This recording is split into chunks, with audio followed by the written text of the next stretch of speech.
Bawat pagmamahal ay mayroong kasamang pagtitiwala. Pero gaano ka nga ba katiwala sa iyong kapareha? What's up guys? Sabay-sabay nating pakinggan ang kwento ng buhay ng lalaking si Elmer.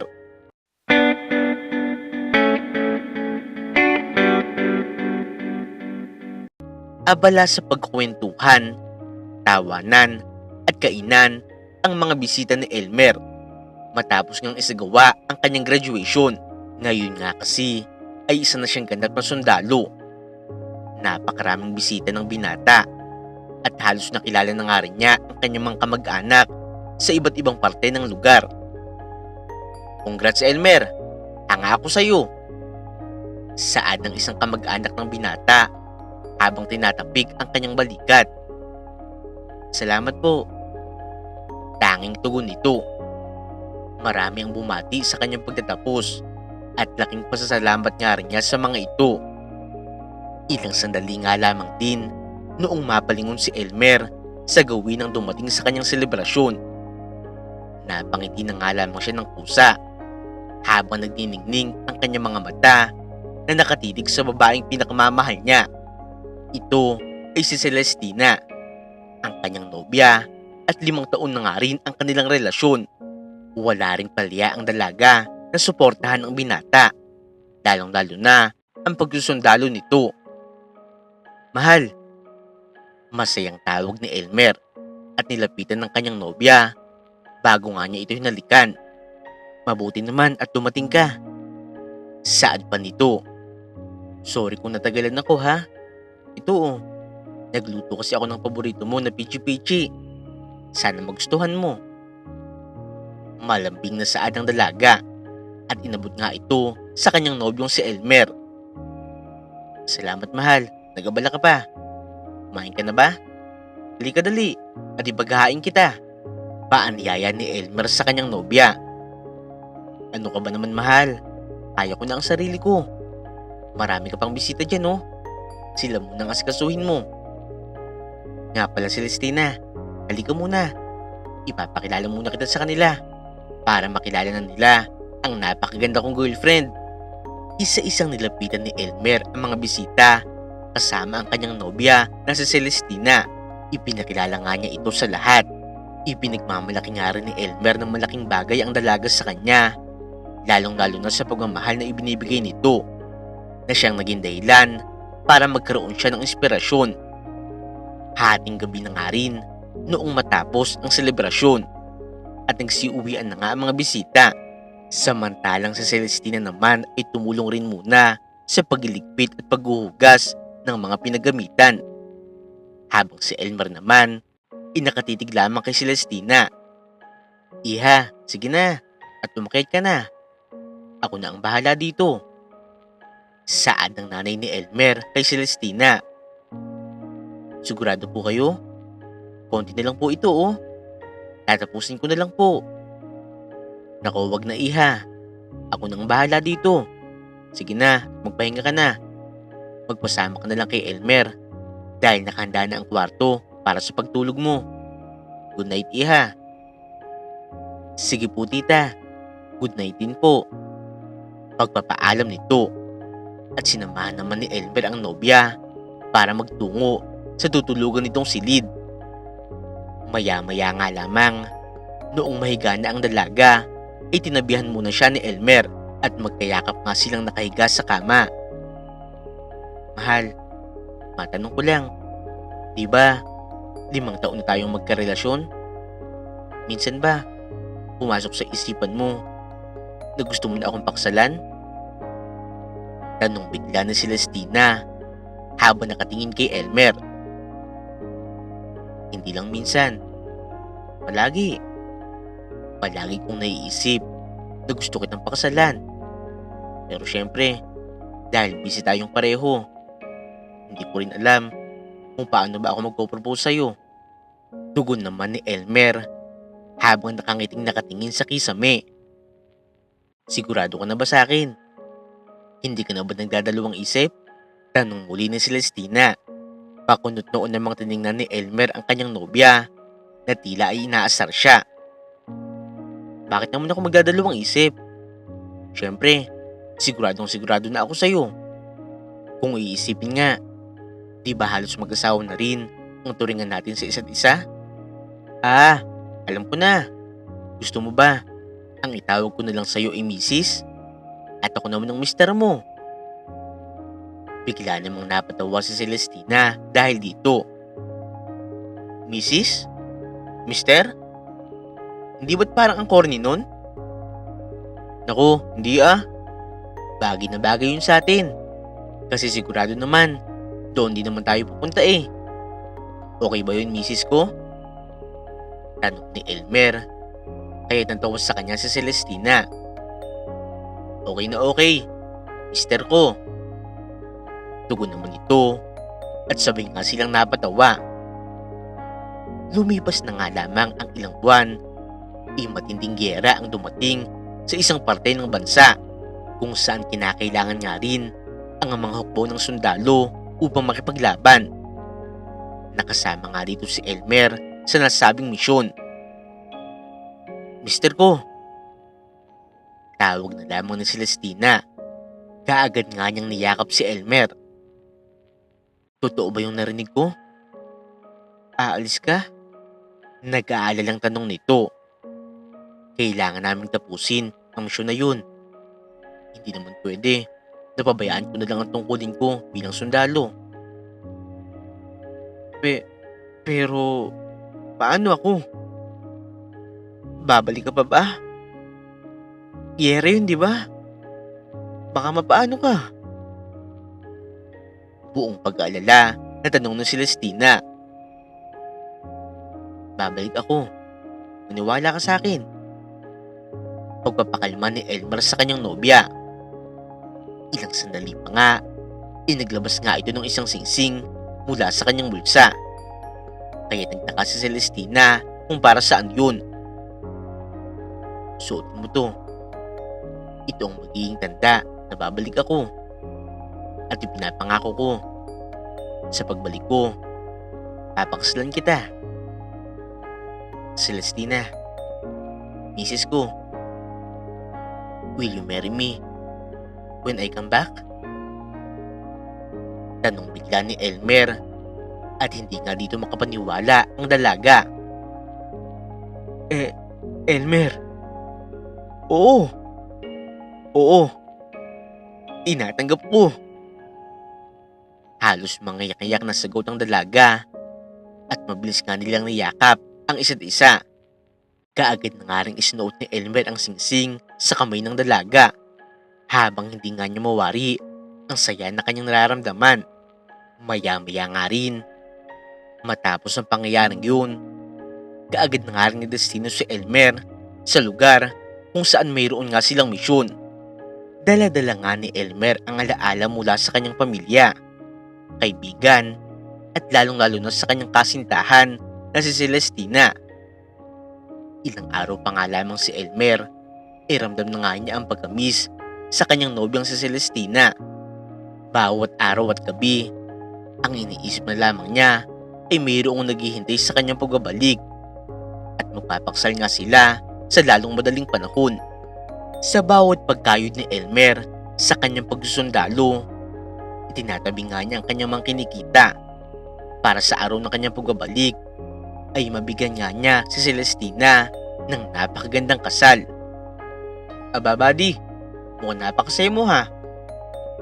Tanong na nga lamang kay Elmer ng kapwa niya sundalo noong mapansin nga nito na nakangiti siya.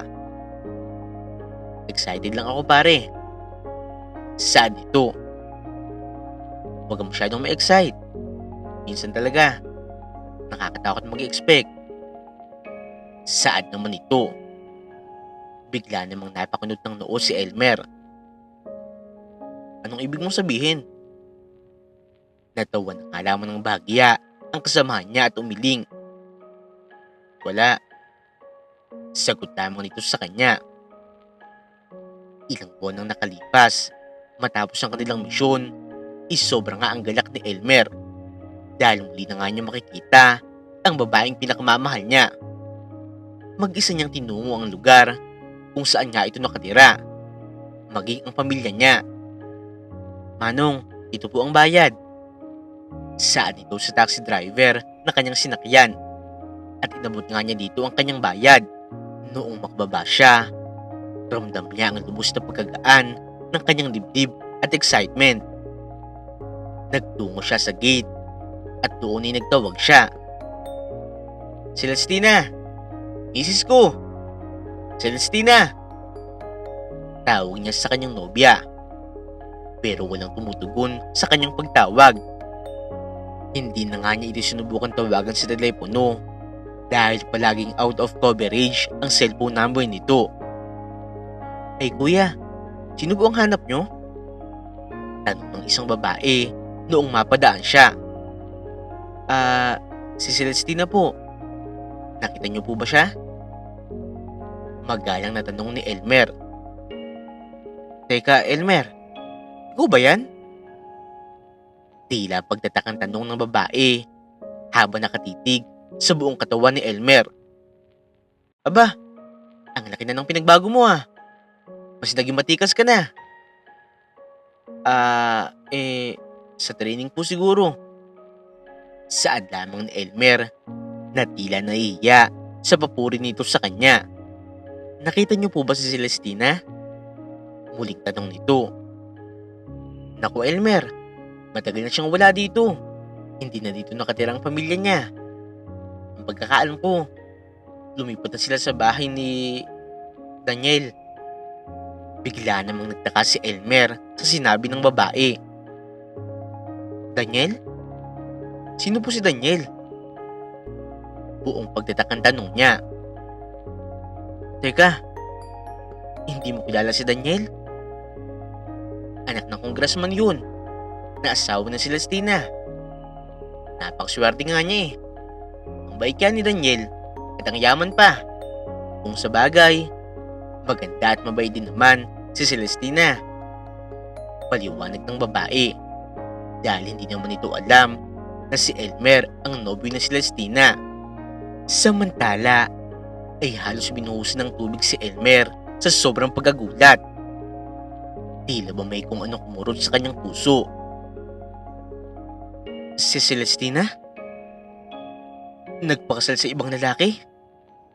Kaagad na inalam ni Elmer ang buong address kung saan tumutuloy si Celestina at ang sinasabing asawa nito na si Daniel. Biglang pinahinto ni Elmer ang sinasakyan niyang taxi sa may hindi kalayuan dahil nakita nga niya si Celestina na may kasamang lalaki habang magkahawak ang kanilang mga kamay. Hinalikan nga ito ng lalaki bago ito umalis habang si Celestina naman ay kumakaway dito. Dito lang po kayo Manong. Hintayin niyo po ako. Saad ni Elmer habang wala sa sariling nakatingin kay Celestina na pumasok sa loob ng bahay. Pagkababa nga ni Elmer ay walang ano-ano niyang pinasok ang bakuran ng bahay ni Celestina. Nag-ingat nga talaga siya para hindi nga siya makita ng mga tao dito. Dumaan siya sa likod at mayroon nga siya nakitang pinto doon. Hinatok nga niya yun ng ilang beses at binuksan nga ito ng Celestina dahil nagtataka siya kung bakit mayroong kumakatok sa pinto na nasa likuran ng kanilang bahay. Elmer?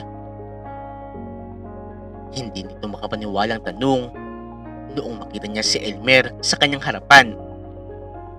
Mas lumaki ang pangangatawan nito at mas nag-matured. Anong ginagawa mo dito? Tanong pa ni Celestina.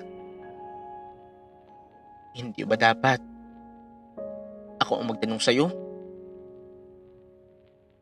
Bakit Celestina? Bakit mo ginawa sa akin to? Tanong namang pabalik ni Elmer.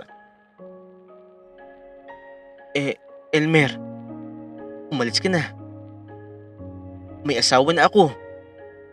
Pwede bang tinanggap mo ang pangako ko, hindi ba? Na kapag bumalik ako galing sa misyon ko, magpapakasal tayo. Sinuot mo pa ang singsing. Ngayon, nasaan na yung singsing? Napansin ni Elmer na hindi na nga suot pa ni Celestina ang singsing na isinuot niya noon para dito. Elmer, uulitin ko. May asawa na ako. Masaya na ako. Hayaan mo na ako. Saan naman na Celestina? Nabigla naman ito noong hawakan siya ni Elmer sa magkabilang braso. Habang kita sa mukha nito na nais nga nitong maluha anumang oras. Masaya ka? Paano naman ako? 1 taon lang ang lumipas na wala ako sa tabi mo. Nakahanap ko na agad ng iba? Celestina, akala ko ba ako ang mahal mo? Elmer, bitiwan mo ko. Nasasaktan ako. Ano ba? Mami. Sigaw na nga lamang ng isang batang lalaki at mabilis na pumunta sa kinaroroonan nila. Samantala, kaagad namang napabitiw si Elmer sa pagkakahawa kay Celestina. Anak. Mami, sino po siya? Bakit kanya hinahawakan? Is he a bad person? Tanong ng bata habang nakatitig sa mukha ni Elmer.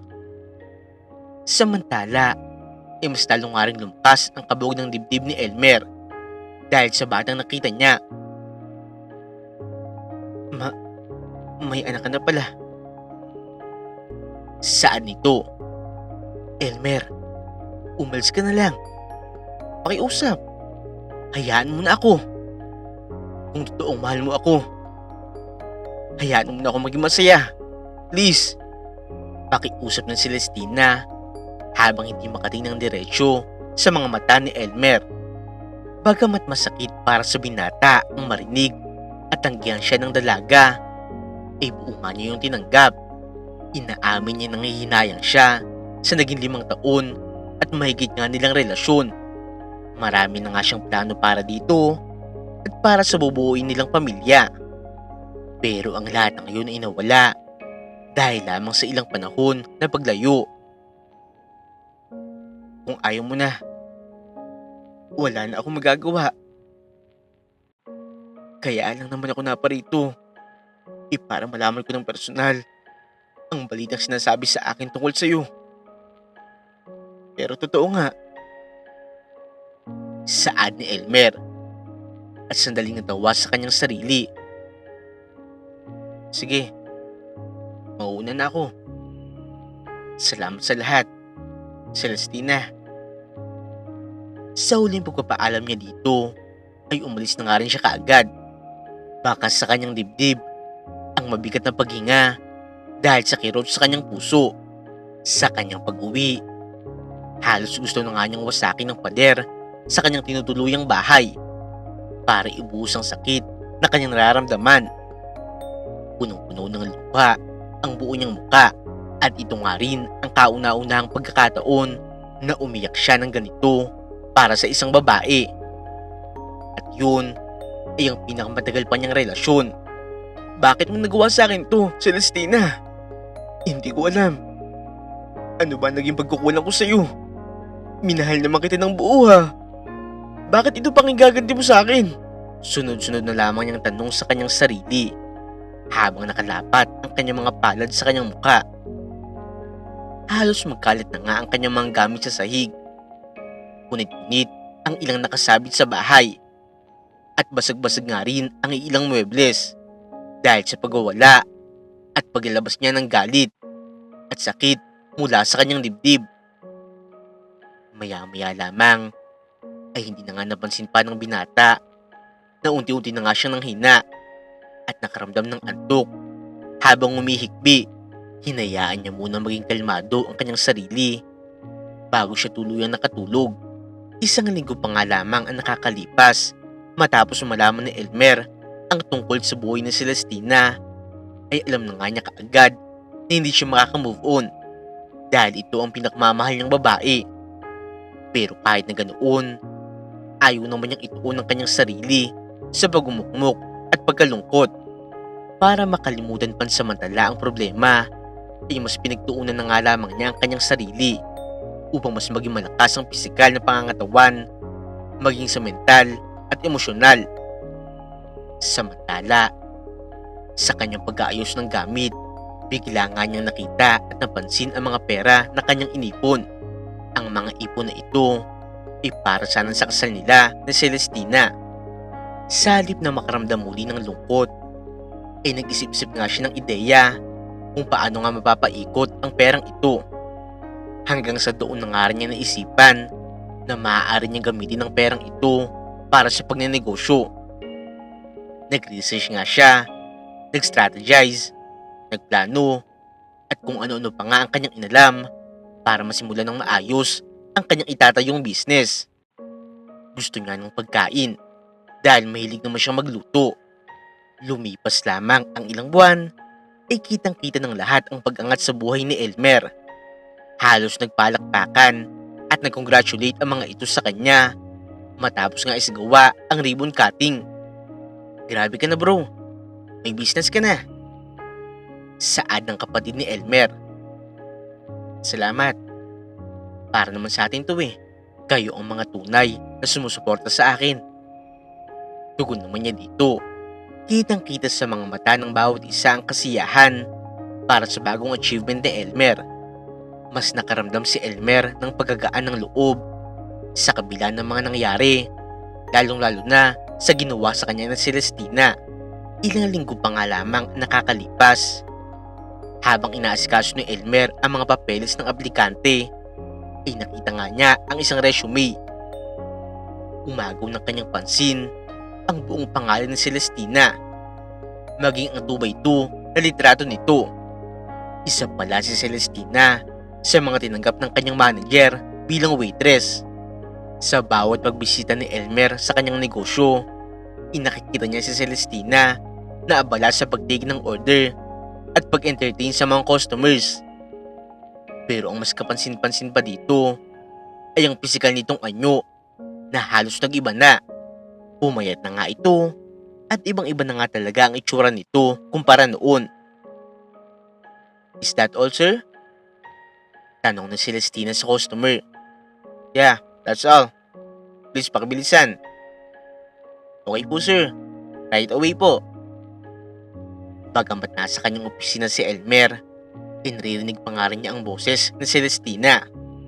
Hindi pa nga siya nakikilala ng mga baguhang empleyado. Kaya nagpatawag nga siya ng meeting para mamaya. Matapos ang isang buong araw, inagtipon-tipon ng mga empleyado para magbigay ng panibagong rules and regulations itong si Elmer at magpakilala sa mga bagong empleyado. Good evening everyone. I'm Elmer. I am the owner of this restaurant. For sure, marami pa sa inyo ang hindi nakakilala sa akin. Since kapag dumadalo ako dito, palagi lang ako nasa office. Kaya pala ako nagpatawag ng meeting. I made another rules and regulations para mas maging maayos pa ang trabaho natin. Okay? Sa pagpapakilala at pagsasalita ni Elmer, napapansin niya ang pagkailang ni Celestina. Gulat na gulat nga ito at tila ayaw nga siya nitong tingnan habang nag-e-explain siya. Hindi na nga lamang niya ito pinapansin at inuuna lamang niya ang kanyang sarili sa pag-meeting sa mga empleyado niya. Isang araw na lamang noong magpa-reserve si Elmer ng table dahil mayroon nga siyang mga kapwa sundalo na kakain sa kanyang restaurant. Si Celestina pa nga mismo ang nag-take ng kanilang order at pansin nga nito ang pagkailang niya. Ano pa po sir? Tanong na Celestina habang tila hinaharang sa mukha niya ang maliit na notebook na kanyang hawak. Wala na ba kayong gusto? Tanong ni Elmer sa kanyang mga kasama ng sundalo. Wala na sir, okay na po kami doon. Sambit ng isang sundalo. Iba talaga tong owner na to, napakagalante. Sambit pa muli ng isa pang sundalo. Kaya nga sigurado, araw-araw ang discount natin dito. Pagbibiro nga sa kanya ng kanyang mga kasamahan at saka nagtawanan. Yun lang. Sambit ni Elmer kay Celestina. Pero napansin nga ni Elmer na wala na nga itong sinabi at umalis na lamang bigla. Muli na namang natapos ang buong araw. Pero bago pa nga pauwiin si Celestina, ay pinatawag nga siya sa opisina para kausapin ni Elmer. Sir, ipinatawag niyo daw po ako. Saan ito? Didiretsyahin na kita. Ayoko yung way na ginawa mo kanina on how you take the orders. Hindi maayos ang postura mo. At pautal-utal ka sa pagsasalita. Hindi ba na-train na kayo tungkol dyan? Paninera mo ni Elmer. Opo. Pasensya na po, sir. Nakayo kong pagbibigay ng paumanhin ni Celestina. Bakit ka ba nailang? Kasi kung ganyan ka araw-araw, wala, hindi maayos. At ang pangit nun sa harap ng mga customers. Tell me, bakit ka nailang? Hindi makasagot si Celestina, pero nagpumilit si Elmer upang malaman ang dahilan. Ano? Bakit ka nailang? Magsabi ka. I'm asking you for the 5th times. Naiilang po ako sa inyo, sir. Nauutal na tugon ng Celestina. Sa akin? Bakit naman? About po sa nangyari noon. Pasensya na po. Tugon lamang ng babae. Kung ang sinasabi mo ay tungkol sa nakaraan natin. Nakaraan na yun. Ngayong nagtatrabaho ka na. Be professional. Walang halong personalan. Kasi kung idadahilan mo yan araw-araw, maiilang at maiilang ka lang din. Forget that. And just do your work. Sayang ang potential mo. Everyone is looking up to you para maging susunod na manager. Paliwanag ni Elmer. Opo, sir. Naiintindihan ko po. Pasensya na po talaga. Saad lamang ni Celestina. At tila nagkaroon na nga ito ng lakas ng loob para tingnan sa mata ang kanyang amo. Kaya rin naman po ako naiilang kasi nagsisisi na ako sa mga nangyari. Sa pag-iwan ko sa'yo, naiilang ako kasi alam ko sa sarili ko na may nararamdaman pa rin ako para sa'yo. Na kahit kailan, hindi yun mapapalitan ng kahit na sino man. Ayaw mang ma-offend ni Elmer si Celestina, pero hindi na nga niya mapigilan pa ang kanyang sarili na matawa. Miss Celestina, I'm your boss now. Hindi ito ang oras para dyan. Pero okay, matagal na kitang napatawad sa lahat na nangyari. Nagpapasalamat pa rin ako. Kasi kung hindi dahil sa'yo, hindi ako magkakaroon ng lakas ng loob para abutin ang mga pangarap ko. Kahit wala ka na sa tabi ko at kung iniisip mo na may pag-asa pa tayong dalawa, I'm sorry to say, pero okay na ako. Kaya ko na ang sarili ko. Sana ganun ka rin kasama ng pamilya mo. Wala na kami ng asawa ko. Saad naman ng Celestina. Ganun ba? Hindi ko na problema yun, Celestina. May anak ka. Gawin mo siyang kalakasan ng buhay mo. Marami ka pang pwedeng gawin. Kitang-kita sa mga mata ng Celestina ang pagkadismaya sa sinabi ni Elmer. Dahil inaakala nga niya na may pag-asa pa nga magkabalikan silang dalawa. Sa bawat pagpasok ni Elmer sa kanyang opisina, maging siya ay hindi nga niya maintindihan ang sarili sa kanyang ikinikilos. Alam niyang minahal niya noon si Celestina. Pero iba na nga ngayon. Hindi niya alam kung awa nga ba ang kanyang nararamdaman sa tuwing iniisip niya ito.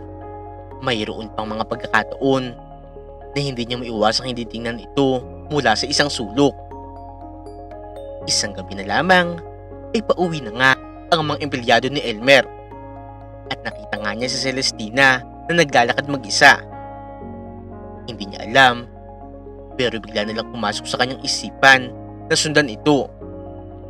Pero sakto naman na sa kanyang pagsunod ay napansin niya maya-maya na mayroong ilang grupo ng lalaki ang tila nais siyang paglaruan. "Miss, baka naman pwede. Ihatid ka na namin." Sambit ng mga lalaking ito kay Celestina. Hindi naman nakaimik si Celestina dahil inunahan na nga siya ng takot. "Huwag kang mag-alala, miss. Hindi kami masamang tao. Ihatid ka na namin. Tara, sumama ka na. Huwag kayong lumapit sa akin." Saad ni Celestina, pero sa inis ng dalawang lalaki ay kaagad nga nilang hinablot ang kamay ni Celestina. Samantala, nagulat naman si Elmer sa nangyari at kaagad nga siyang bumaba sa kanyang kotse, suot ang kanyang camouflage cap para puntahan sila. "Mga pare, ano bang meron?" tanong niya. Kaagad namang binitawan ng mga ito ang kamay ni Celestina at akmang tatakbo, pero mabilis nga niya silang kinuha. Boss, nagbibiro lang po kami.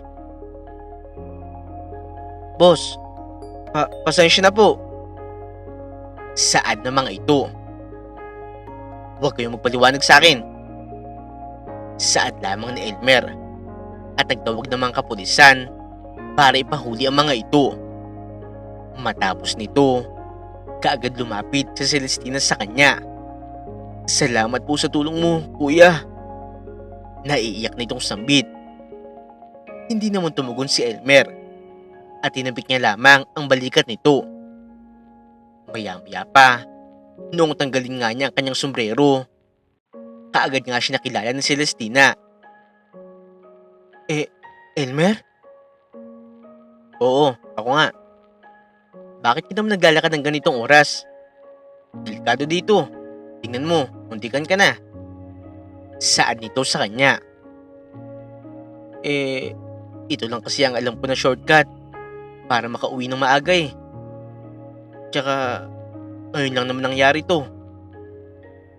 Pagdahilan pa nga ni Celestina. "Ihati na kita. Saan ka ba nakatira?" tanong nito.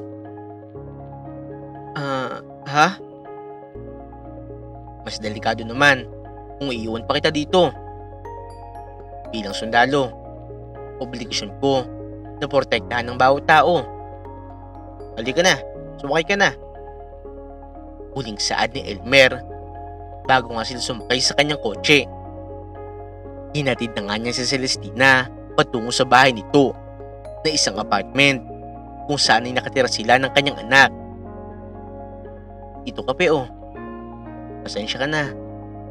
Yan lang ang may aalo ko sa'yo." Saad nito sa kanya. "Wala yun. Nagabala ka pa." Tugon naman ni Elmer habang tinatanggap ang kape. "Buti naman, Elmer. Napadaan ka kanina. Kung wala ka, hindi ko na alam. Pero siguro, may hindi na maganda nangyari sa akin kanina. Salamat ulit ha." Hindi naman umimik si Elmer at tumangu-tango lamang. "Bakit nga pala wala na kayo ng asawa mo? Yung Daniel?" tanong bigla ni Elmer sa kanya. Mahabang istorya eh. Ikwento mo na." Pagpilit pa ni Elmer. Sandaling tumahimik muna si Celestina bago nga siya magsimulang magkwento. "Nalaman ko kasi noon, mayroon pala siyang ibang babae. Madami siyang babae. At ang masaklap pa, nahuli ko pa sila sa bahay namin noong gabing yun.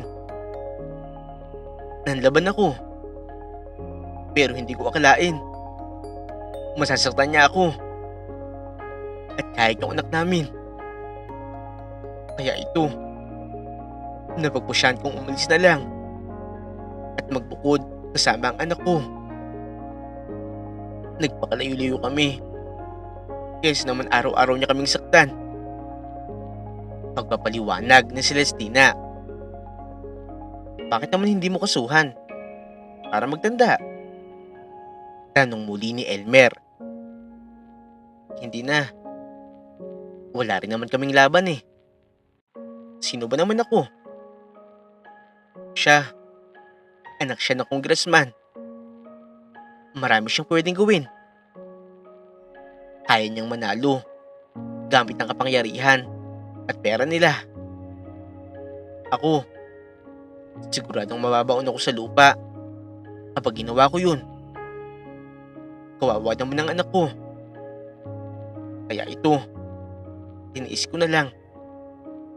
Sinusubukan ko na iaaw ng buhay namin ng anak ko. Tugon nito. Hindi na nga sumagot pa si Elmer at aminado siya sa kanyang sarili na may nararamdaman siyang awa para sa mga ito. Elmer, sorry talaga sa lahat ng ginawa ko sa iyo noon. Siguro nga, ito na rin yung karma sa pag-iwan ko sa iyo noon. Sa panuloko ko sa iyo. Mas pinili kong sumama sa lalaki na hindi ko naman lubos na kilala. Nagpakasal at nagkaanak pa. Paghihingi niya ng paumanhin. Wala ka nang dapat ihingi ng tawad. Matagal ko na rin kinalimutan yun. Kung ano man ang naranasan mo sa buhay mo, huwag kang magpapadala dyan. Gamitin mo yung inspirasyon para makabangon ka ulit. Para sa sarili mo at para sa anak mo. Paliwanag naman ni Elmer. Ang laki talaga ng utang na loob ko sa iyo. Lalong-lalo na sa pagkakataong ito. Hindi ko alam kung paano ako makakabawi sa lahat ng magagandang loob na ipinapakita mo sa akin. Hindi mo kailangang bumawi sa akin.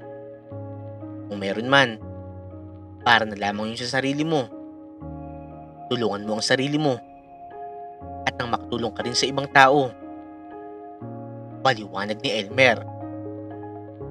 Kung tutuusin nga, ako pa ang dapat na magpasalamat sa iyo sa lahat ng bagay. Simula nung nag-aaral pa lamang ako, kahit hanggang sa magkahiwalay tayo, pinalakas mo pa rin ang loob ko. Ako ang may malaking utang na loob sa iyo at hindi ikaw. Kaya nagpapasalamat ako sa iyo. Dugtong pa nga niya. Ngumiti naman si Celestina at naluha. Pinakalma naman siya ni Elmer sa pamamagitan ng pagyakap nito. Salamat, Elmer. Salamat talaga. Tanging naitugon ni Celestina sa kanya. Dito ay nakaramdam ng pagkagaan ng loob si Elmer. Tila ba nawala ang galit niya sa nangyari sa kanila ng Celestina. Yung pagtitiis na ginawa niya noon habang durog na durog ang kanyang puso ay muling nabuo at gumaan. Ganito pala ang pakiramdam kapag nagpapatawad at napatawad. Salamat, Elmer. Ipinagdarasal ko na sana humaba pa ang buhay mo para sa pamilya mo, para sa bayan, at para sa sarili mo. Huling sabi ni Celestina. Ngumiti naman si Elmer. Dahil sa kanilang muling pag-uusap ng kanyang dating nobya, mas naging maliwanag na nga rin ang lahat. Maya-maya nga lamang, nagpaalam na nga rin si Elmer. Pero sa pagkakataong ito, magaan na nga ang kanyang puso. Mula din noon, tinulungan niya ng pinansyal si Celestina at inofera niya rin niya ito na siya mismo ang magpapaaral sa anak nito. 10 taon nang makalipas, mas talong nakilala ang mga negosyo ni Elmer. Nagsimula sa restaurant hanggang sa nakapagpatayo pa nga siya ng iba't ibang negosyo gaya ng mga hotel. Congratulations, Elmer! Grabe tong anak ko. Napakarami mo ng achievements, anak. Congratulations, brother. Proud na proud kami sa'yo. Mayaman na talaga tong kumpare ko, oh. Sunod-sunod na pagbati kay Elmer ng kanyang pamilya, kaibigan at mga katrabaho. Samantala naman, isang araw, habang nasa kanyang bakuran ng binata, habang pinagmamasadan ng paligid, naisip nga niya na ganito pala kapayapa ang buhay niya kapag payapa na nga rin ang kanyang isipan. Bagamat mayroon pa rin dumadating na problema, mabilis naman niya itong nabibigyan ng solusyon. O anak, kamusta ka na? Tanong na lamang sa kanya ng kanyang nanay. Noong puntahan nga siya nito sa kanyang kinaroroonan. Ayos lang naman po. Bakit po, Nay? Tanong naman ito pabalik.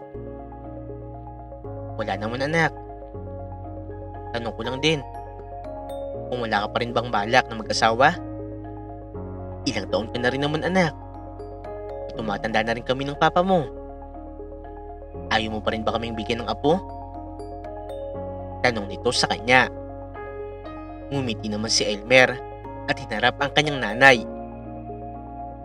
Nay, pangarap ko pa rin po na magpamilya. At ang gusto ko, kapag gagawin ko magmahal ulit, gusto ko, handang-handa na ako. Pero kailan pa? Matagal na rin kami naghihintay ng papa mo. Ayaw mo pa rin bang mag-asawa sa lalong madaling panahon? Nay naman, alam ko rin naman po na gusto niyo na rin pong magkaroon ng apo. Pero mas maganda siguro kung handa na rin ako na mabigyan kayo ng ganun. Hayaan niyo po at ipagdadasal ko na sana makahanap na rin po ako ng para sa akin. Ngumiti naman ang kanyang nanay at niyakap siya ng mahigpit. Ilang araw nga lamang ang nakalipas. Abala sa paglalakad si Elmer sa isang parke para libangin ang kanyang sarili. Pero hindi nga niya inaasahan na sa pagkakataong yun ay makikita niya si Celestina na nakaupo habang nagpapakain ng mga isda. Napangiti si Elmer sa laki ng pagbabago sa buhay ni Celestina. Bumalik ang dati nitong pangangatawan at mas naglow nga ito. Kamusta? Tanong na lamang ni Elmer noong makalapit dito. Hindi nga rin makapaniwala si Celestina noong makita niya ito. Oh, naparito ka.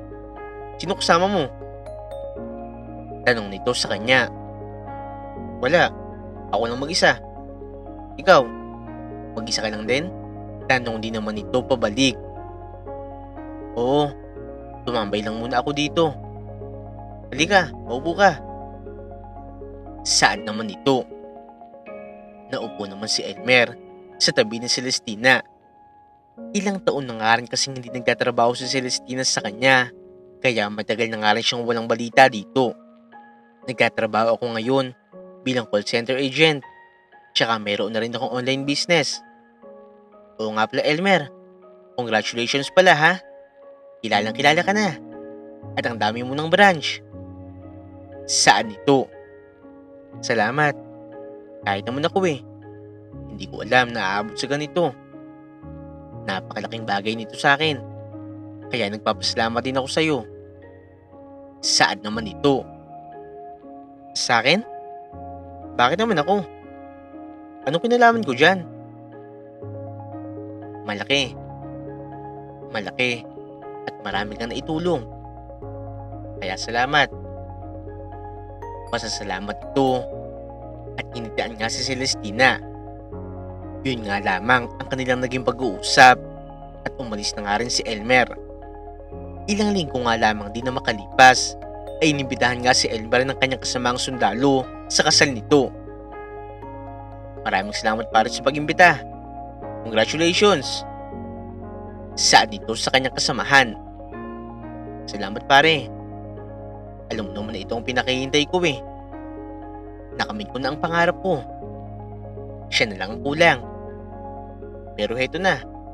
At ikakasal na kami. Nakaka-excite tuloy. Nakakakaba. Saan ito? Tinapik-tapik naman ni Elmer ang balikat ng kanyang kasamahan habang nakangiti. Ganyan talaga pare. Ako nga kahit hindi naman ako ang ikakasal. Nararamdaman kita. Nakabahan din ako. Lakasan mo lang ang loob mo. Magpakasaya ka. Tugon naman ni Elmer. Pero maiba tayo pare. Ikaw, hindi ko pa ba ikakasal? Matandaan tayo pare. Kailangan din natin ng kapareha sa buhay. Dapat mayroon tayong makakasama habang buhay. Dugtong pa nga nito. Maya-maya nga lamang, noong magsimula na nga ang seremonya ng kasal, hindi nga ina-expect ni Elmer ang mangyayari. Ang babae naglalakad patungo sa aisle ay walang iba kung hindi si Celestina. Ito pala ang ikakasal sa kanyang kasamang sundalo. Sa kabilangan ng kanyang pagkabigla, inapalitan nga ito ng tuwa. Natutuwa siyang masilayan si Celestina na ikakasal sa taong kilala niya na mayroong mabuting puso para sa pamilya at para sa bayan. You found your own happy ending. Congratulations. Mahinang sambit ni Elmer sa kanyang sarili habang nakatitig sa mga ito. Bagamat sa buhay ni Elmer ay hindi pa niya kinakailangan ng taong mamahalin niya, pero hindi pa nga rin niya alam kung ano ang pwedeng mangyari sa bawat araw. Isang beses, habang abala si Elmer sa pag-grocery, ay may kung ano nga ang pumukaw ng kanyang pansin. Hindi niya alam kung bakit. Ilang sandali lamang noong malaglag ang wallet ng babaeng yun. Kaagad niya itong tinulungan para pulutin. Halos magtama nga ang kanilang mga paningin na siyang naging dahilan kaya't biglang tumibok ang kanyang puso. Salamat ha, saad ng babae. Walang anuman. Ano nga palang pangalan mo? Tanong naman kaagad ni Elmer. Kendra. It's nice meeting you. Elmer nga pala. I'm Elmer. It's nice meeting you, Elmer. Thank you ulit. And pasensya na sa abala ha. Sige, mauuna na ako. Bye. Huling saad ng babae bago nga ito umalis. Tila ba ay natunaw si Elmer sa kanyang pagkakatayo habang nananatiling nakatitig sa babaeng ito. Am I ready for this? Tanong niya sa kanyang sarili bago natawa sa sarili at tinuloy na lamang niya ang kanyang pamimili ng grocery. Simula nga noon, hindi niya alam kung kailan, pero alam nga niya sa kanyang sarili na darating nga rin ang para sa kanya.